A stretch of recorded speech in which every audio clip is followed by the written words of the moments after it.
nice music, isn't it? I feel like I need to be dancing while that's going on. Salud. How are you, David? Salud con jugo. I'm doing really well. It's Thursday, 203 on the 28th of September. This month is flying, Irma. In the blink of an eye, will be in October. That's right. Wow, it's flying. It's flying. Welcome everyone. This is David Parra with Irma Payan on our conversation. We have this conversation every other week, and it's very difficult, Irma, to keep up with so many happenings in the world, in our state, in our community, isn't it? It very much so. Every time you turn around, there's something else going on. Yeah, I mean, we just attended Frank Barrios. I didn't go to the rosary. I did get to go to the mass. Were you able to go to the rosary, or was it just Gil? I think he told me. No, we were there. Ray Yeah, and Gil and myself and yeah, Joanne. We were there at the visitation. It yeah. was It was very amazing. heart. What? Yes, Sorry. very heartfelt. They did some good tributes. His cousin had some words, and it was very. And just hearing her, it just I could see his face as she was talking about him. Yeah.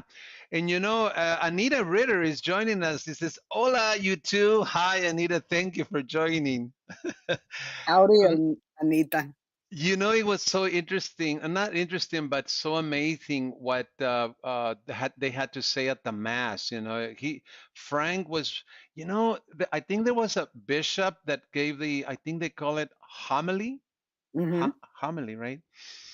La homilía, and he literally said something about, that the word, which is a name given to Christ.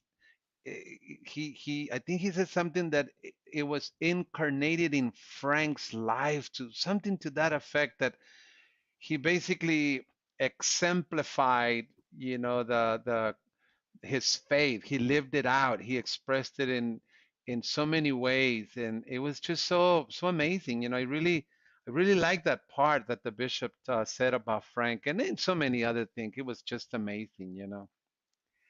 Yes. Amazing man. We will definitely remember him for a long, long time. Irma, we are supposed to have this show and make it as brief as possible. And I check with you, and we kind of share what we would like to talk about in this brief conversation. You wanted to address the matter of leaving a legacy. Can you elaborate on that? Yes, so many times. And in Frank's case, this would be the opposite because he did the opposite of what a lot of people do. What a Mm, lot of people do is they try to remember their people that have passed on when it's too late. mm, They regret not taking pictures, they regret not asking them questions, they regret not videotaping them. Whereas Frank, we were just talking about Frank, he left so much behind that has documented his story. He mm. was willing to share so much.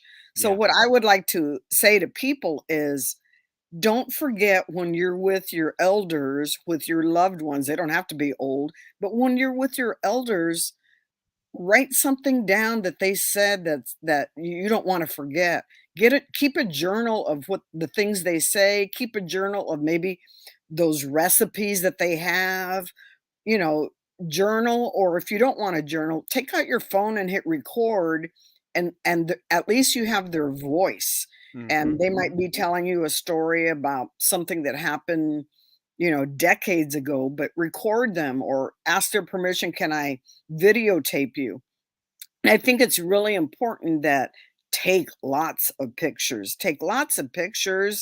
and maybe get a post-it note and put it on the back of the picture. A lot of people, I think, don't even print pictures anymore. They keep them on their phone. Mm-hmm. And, I say print them right on the back, put them in a acid-free protector. That way you have that photo for ages. Scan it. I've mentioned scanning before, but just when you want that legacy left behind, those memories, those stories, the history, we gotta document it, and that's I think a lot of people fail to do that, and then when you go to a funeral, then they try to gather pictures all of a sudden, and they might not have them. So, I'm just reminding people, get those stories down from your nana, your tata, your tios, your tias, get those stories written down so that way you have those for a lifetime. And Irma, my son, he has a degree on, let's just put it like that, simply in technology. And he and Mm. I were talking about offering some kind of classes as part of our events on creating, getting your Gmail account, learning how to use the emails, how to share on Facebook, and then one thing was how to download your pictures and videos from your phone to some kind of a device. So to be continued, but I think it goes on the same line. And I was looking in my virtual drive, and I came across this picture. Let me put it in here to see if you can you see it on the phone, on the monitor. It looks like an old station wagon. Is that Yes. what I'm So seeing? this was my first, or our family's first car. My dad was in his 40s, early 40s, when he purchased it, because he didn't learn how to drive until, and not only the driving part, but I mean, he couldn't afford to have a car early on. And I share it with my group. We have a family group. There's 9 of us. We call it La Novena. Mhm, Like in baseball, there's 9 players, and they also call La Novena. So we have mhm. our own novena, and it's on WhatsApp. So I send the picture, and immediately it triggered comments. And so it's right on point what you're saying, how important it is to keep those memories. We have here, it could be some writing, some pictures, audio, videos, or what have you. But it's so important to keep our legacy for future generations. So thank you for bringing that up again. I think it's very, very important. On the one hand, on the other hand, I think we have to practically help people to.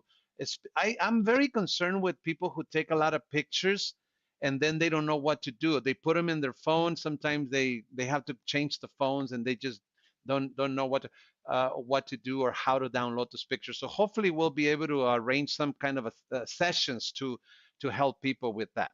Very Anything much. else that you would like to add on this matter of the legacy? Just mainly that, in the near future, we're gonna start some of our ASU classes. The ASU Chicano Research Collection, sometimes they do workshops where they help you organize and preserve your photos. Now that Hmm. you have all these photos, what do you do with them? That'll be coming up later, and I'll announce that later. And not to forget, some of us at home have artifacts. You might have something that your abuela or your Theo left you, those artifacts coming up soon. We're going to do a show and tell where we're going to Good. invite the public to come in and bring an artifact from home that maybe somebody left to you, and something that you can share and tell a little story about. Of So course. Perfect. Let me cover just some events. I have three, actually, there are 4 events coming up that we would like everyone who follows our pages to kind of be mindful. Hopefully, they can join us. The first one is a virtual concert. It's tonight. The 28th is a virtual concert with Los Lobos. And Nirma, I came to the United States when I was 12 years old, and I started in junior high in Hollenbeck Junior High School. This is in East Los Angeles. You have Garfield High School, you have yes, Roosevelt High School, and then we moved to Pico Rivera, which we have El Rancho High School. I guess El Rancho never left me, right? Because I came back to El Rancho High School, and I'm from a rancho in Mexico, in Nayarit. So the first group in the United States, more on this side of the border that I heard, it was Los Lobos. I cannot tell you how much I enjoy that one time. So this Lobos, obviously many years after.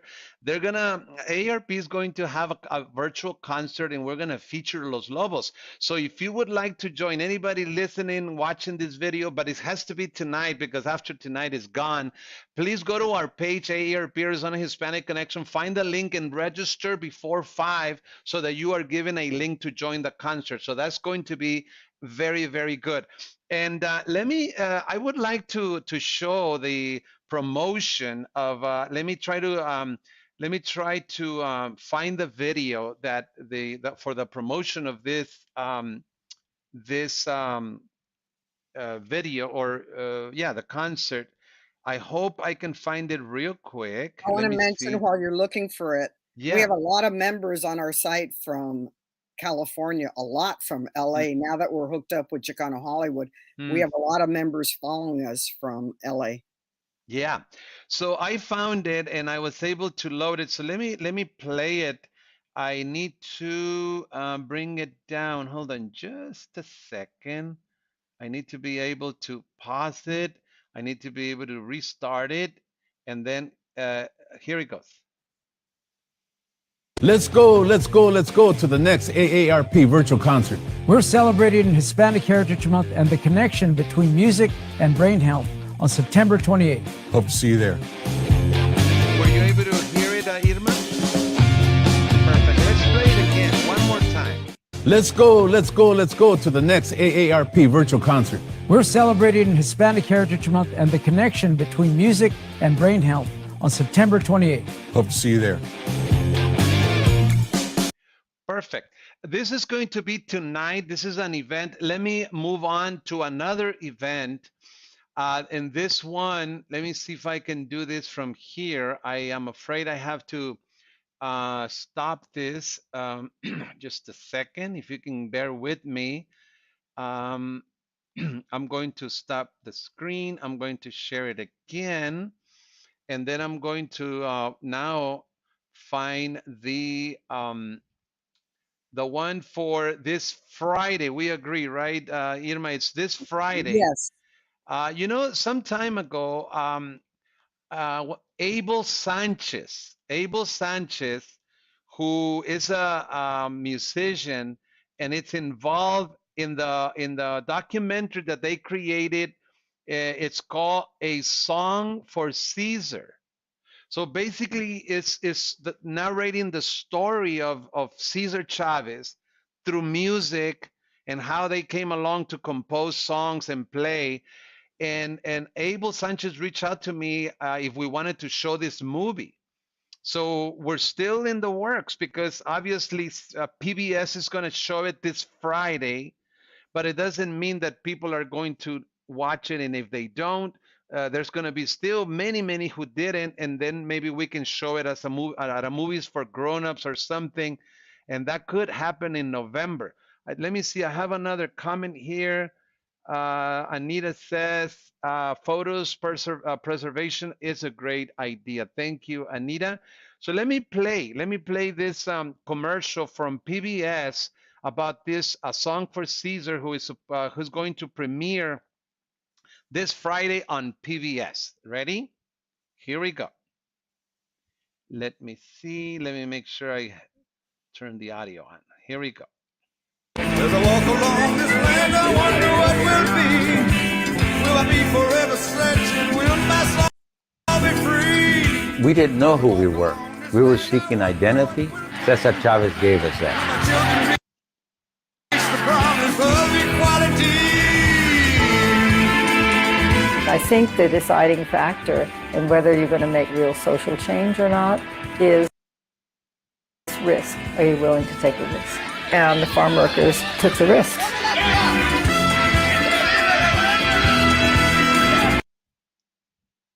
As I walk along this land, I wonder what I It's going a little slow. see. See my brothers struggling to be free. You're either part of the problem or part of the solution. There ain't no in between. Will I be forever yearning? Will my soul be free? Very good. It was said somewhere along the line, beware of a movement that sings. Oh man, it was so exciting. The musicians were excited. The people were excited.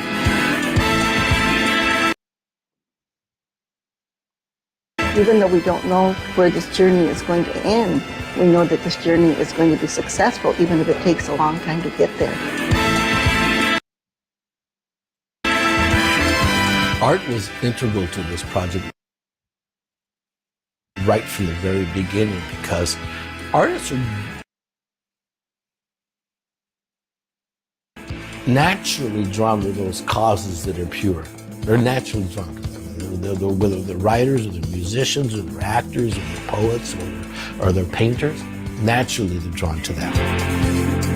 Senor Chavez, his dreams, his hopes, his desires, his work will live as long as we who are alive keep it alive.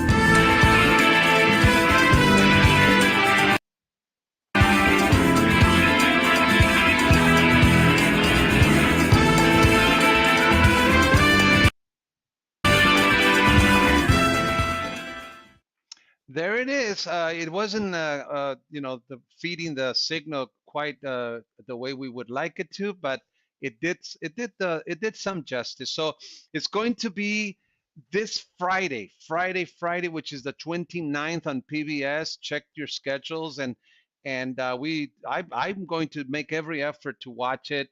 And if not, we are going to try to get the file and show it as a movies for grown-ups.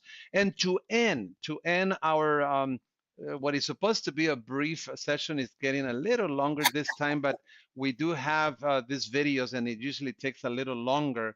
But in addition to the concert, remember that the Her Museum on September the 30th, which is this Saturday, we're going to serve a complimentary breakfast. I'm definitely going to be there. I hope some of you can join.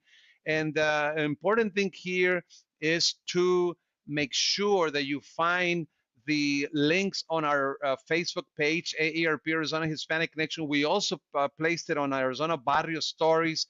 They're there. Look them up, sign up, and join us. And last but not least, in this one, let me see if I have the I didn't include it, but it'll be the Pete Dimas documentary. It's called Arizona's Mexican Heritage. This is on October the 14th. So plenty of events for us to have some fun and some learning at the same time, and be together. So any final thoughts, Irma, before we conclude? Just continue taking pictures, continue following Arizona Barrio Stories, and continue loving life, telling stories. Definitely. Thank you so very much. See you next time. Abrazos. Abrazos.